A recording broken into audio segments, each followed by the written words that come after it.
There were 6 of them sort of in this little area right here. And then I guess one more sort of just 1 square over next to it. 7 so-called wampum beads in total found at the colony of Avalon earlier this summer. When I first found it, I wasn't entirely sure what it was. I think there was part of me that realized, it's a shell bead, and it just didn't quite click. Tiny white and purple beads made of quahog clam and whelk shells by Indigenous peoples who used them as ornaments and for ceremonies.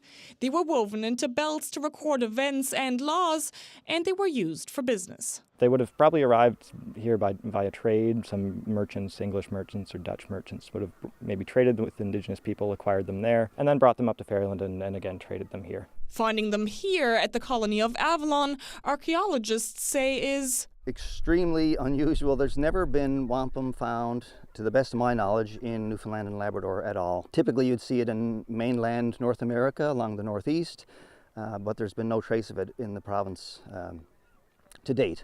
And that's why they say the discovery has a major impact on the site as a whole, another puzzle piece for researchers' understanding of the 17th century site. You think of Ferryland as a small, isolated fishing village back in the 1600s, but the people of Ferryland were interacting with, trading with, communicating with various peoples in various parts of North America and continental Europe. So these pieces really is a tangible reminder of those connections. It's here where back then, early Newfoundland Governor Baron George Calvert of Baltimore started a colony where Catholics could practice their religion without fear of persecution. Almost 2 million artifacts, plus remnants of buildings from the 17th century, and yet far from fully discovered. Ferryland is probably one of the most poorly documented early European settlements in North America. So really we rely on the archaeology actually to tell us about what life was like.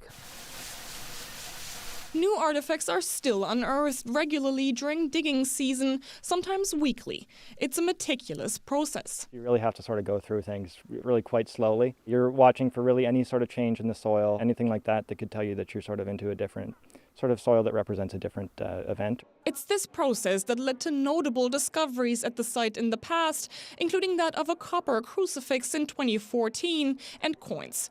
The wampum beads will soon be displayed alongside them. Once the display case is picked, they will be part of the site's exhibition. Henrike Wilhelm, CBC News, Ferryland.